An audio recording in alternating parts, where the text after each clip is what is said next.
afternoon. Thank you for being here today. It is my pleasure to introduce Secretary of Defense Lloyd Austin. The Secretary will deliver some opening remarks, and then we will have time to take a few questions. I will moderate those questions and call on journalists. With that, Mr. Secretary. Thanks, Serena. Good afternoon, everyone. It's great to be back at NATO. But I wanted to start with just a few words about the Middle East. As you all know, Israel yesterday killed Sinwar, the leader of Hamas. That's a major achievement, and it opens a major opportunity for progress. Sinwar was the architect of the October 7th terrorist assault on Israel. His plot left 1,200 people dead, including civilians from more than 30 other countries. And that includes the United States. He was responsible for the deaths of many Americans over the years, including more than 40 Americans murdered on October 7th and 4 murdered American hostages. Sinwar devoted his life to wrecking the chances of peace between the Israelis and the Palestinians. He's finally been brought to justice, and that removes a huge obstacle. Our top priority is the 101 hostages still kidnapped in Gaza, including our own American hostages. They have been through hell, and so have their families. And the hostages should not have to suffer one more hour in captivity. Those who are holding hostages should release them immediately. Sinwar's death also provides an extraordinary opportunity to achieve a lasting ceasefire, to end this awful war, and to rush humanitarian aid into Gaza.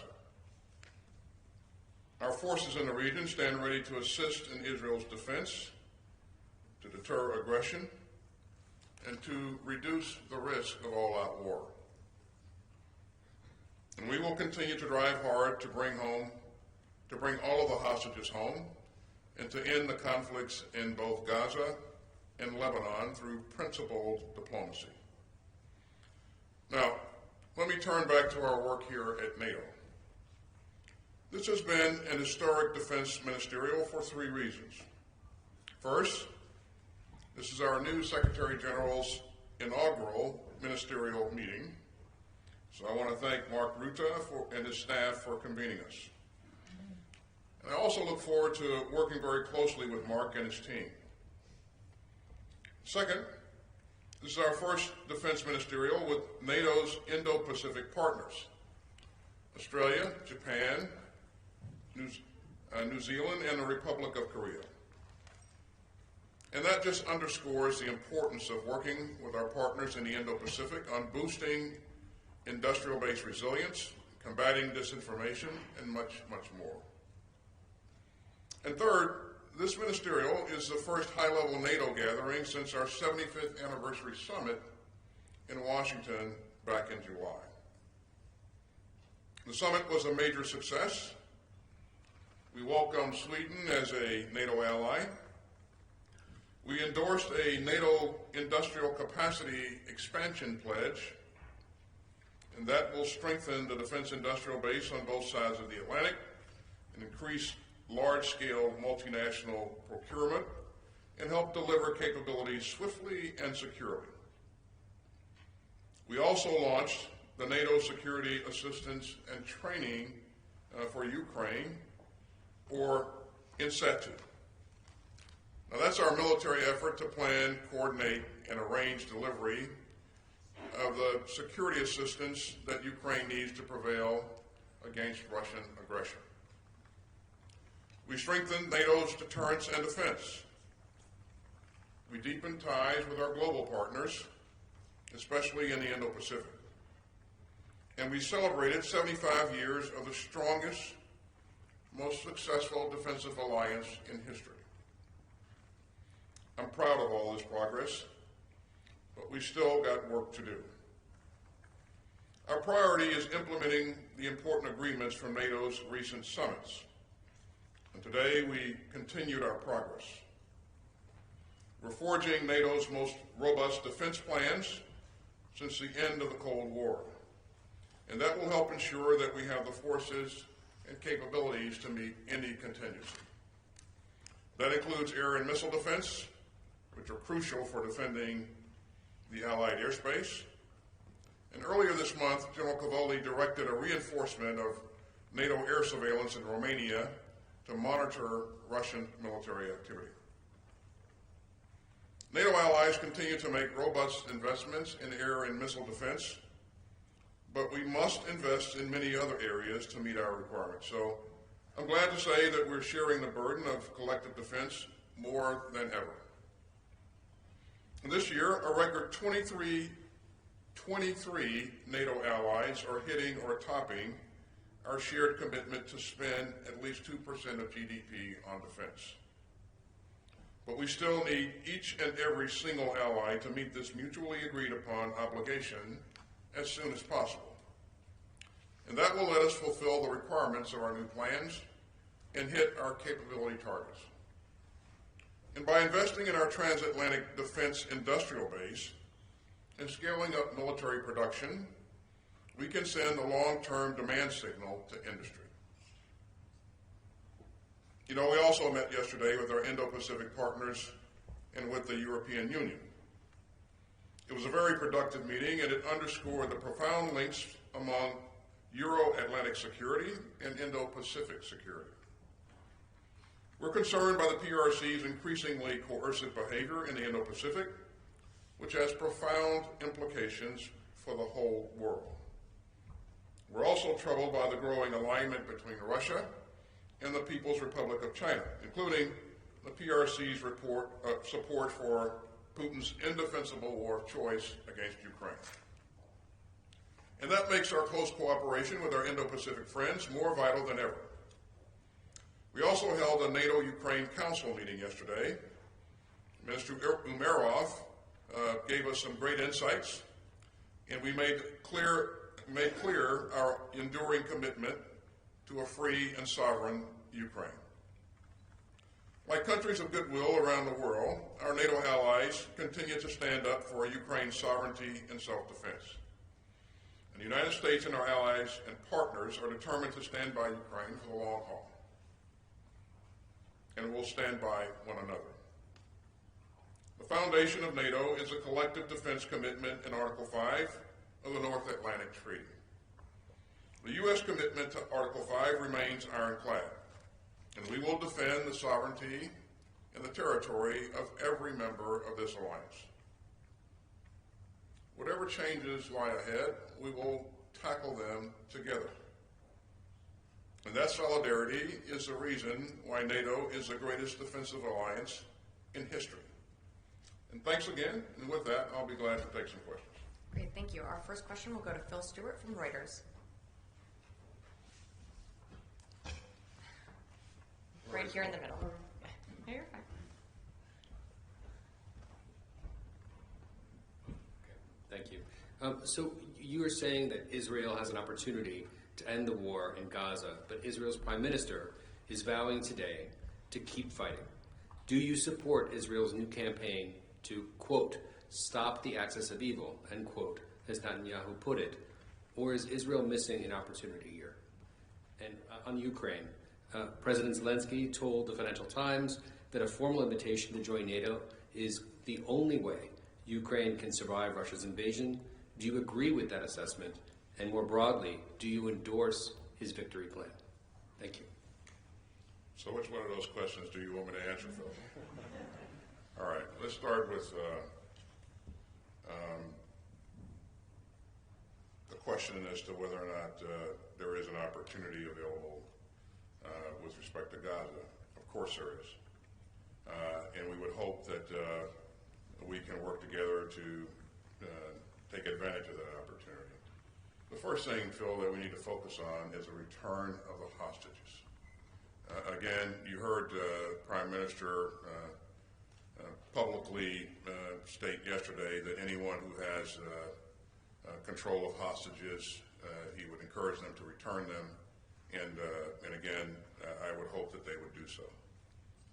Beyond that, I think there are other opportunities, and we'll see how things evolve. But clearly, there are opportunities for a change in direction, and we would hope that parties would take advantage of that, both in Lebanon, in Gaza, and in Lebanon. The second question was, as I recall, Phil, was about the victory plan and whether or not we endorse the victory plan. Again, the victory plan is President Zelensky's plan, and we're going to do everything that we can to provide the security assistance to support the president as he tries to accomplish his objectives. Now, what we all want to make sure that we continue to do is to link military objectives to strategic objectives, and that dialogue continues. And I just met with Minister Umerov today. We talked through a number of those things. Again, our focus is going to continue to be on doing everything that we can to support the victory plan. It's support President Zelensky. It's not my position to evaluate publicly his plan. We have been supporting him by providing security assistance in a major way for over 2.5 years. We're going to continue to do that. Thank you. Thank you. Our second question will go to Andrei Smolyakov, Novaya Gazeta Europa. Right here in the back, in the middle.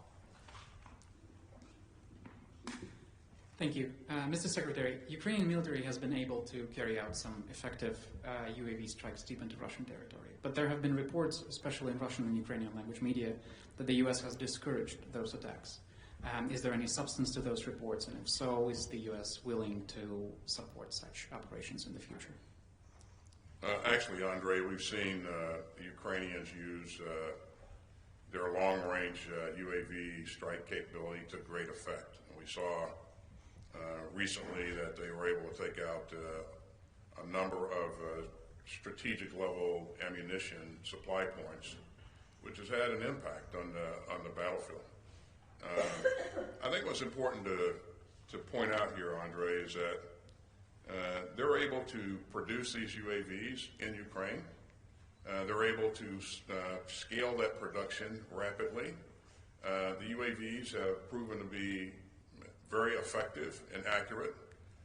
And again, when you consider the fact that one precision-guided missile costs, in some cases, close to $1 million, depending on what it is, and these UAVs, they can produce in great numbers at a fraction of the cost. So when you look at the balance sheet and the effects that are being created on the battlefield, I think this is a great capability.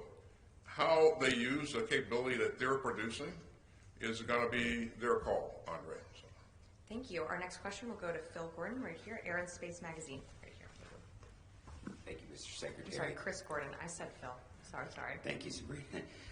Thank you, Phil Mr. now. Yeah, you're. I know you're Chris. Yeah. Good to hear. Sir, the world is in a very difficult situation, and I have two questions regarding that situation. First, if there is a settlement in Gaza, is the Pentagon prepared to provide logistical support and military advice to an Arab-led stabilization force if there are no U.S. boots on the ground? And then secondly, to put a finer point on my colleague's question earlier, President Zelensky has repeatedly appealed to the U.S. to use ATACMS to strike a broader range of targets inside of Russia, and to do so more quickly than drones. The Biden administration has not allowed this. Have Putin's nuclear threats worked?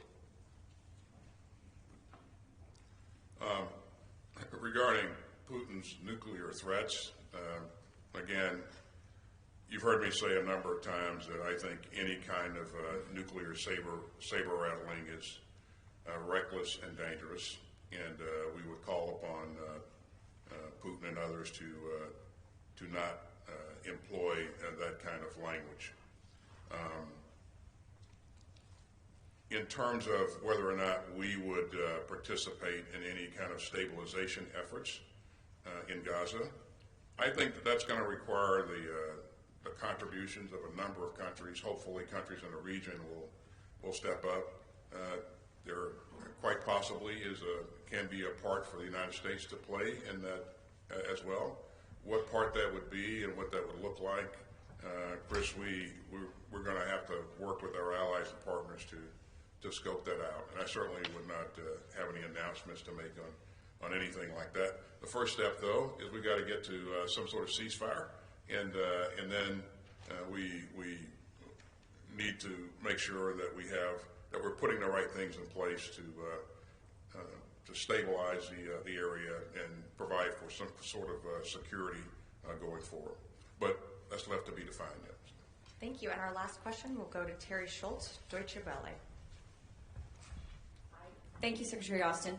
I'm very interested in the future of the Ukraine Defense Contact Group, a group that you yourself created. I mean, what is the future of this, given that nobody knows what's going to happen after November under either administration that would take over? What will happen with this group? How do you consolidate what you have done, what has been done under your leadership, but even more of interest to the Ukrainians, do you have a sense after this last meeting that there's enough momentum to provide enough to help Ukraine tilt the balance on the battlefield, as is necessary, you yourself say, to someday move into discussions about ending the war? Yeah, thanks, Terry. So we've been doing two things simultaneously. We're focused on providing Ukraine what it needs to be successful on a battlefield today as it tries to defend its sovereign territory. And it's been very successful at that. And I would remind everybody that Ukraine has taken on the largest military in Europe, and for 2.5 years it has successfully defended its territory. And Putin has not achieved not one strategic objective that he set out to achieve. Kyiv is still stands. The Ukrainian government did not fold, and I could name a number of other things, but they have been very, very successful. So helping them defend in the current fight is one objective. The other objective is making sure that we help them get what's necessary to be able to defend against aggression in the future and deter aggression as well. And that's what the capability coalitions have been designed to do. As you know, we have an Air Force capability coalition. It was focused initially and still is focused on helping Ukraine get a fighter aircraft capability. And as you know, Ukraine now has F-16 capability. We will continue to build upon that. There's an artillery capability coalition that's also being very successful, and it's helping Ukraine acquire the artillery systems and the munitions that it needs not only for today but for the long haul as well. There's an IT coalition that helps make sure that Ukraine has what it needs to be able to function in the information space, information domain, and be effective. That IT coalition has been very effective, very impressive. There's a drone coalition, and so these coalitions are designed to ensure that at the end of the day, Ukraine has what it needs to be able to deter aggression and defend itself going forward. And thank you for bringing it up, because it's a thing that not many people pay attention to. But every day, we are building long-term capability for Ukraine. And you know, I have to applaud the work of our allies and partners who are leading some of these coalitions and rallying support for Ukraine and you know, digging deep to provide them what we think they'll need going forward. So I think that will help to spell success for Ukraine in the long haul. But I appreciate you bringing it up, Terry. Thank you, everyone. That concludes today's press conference.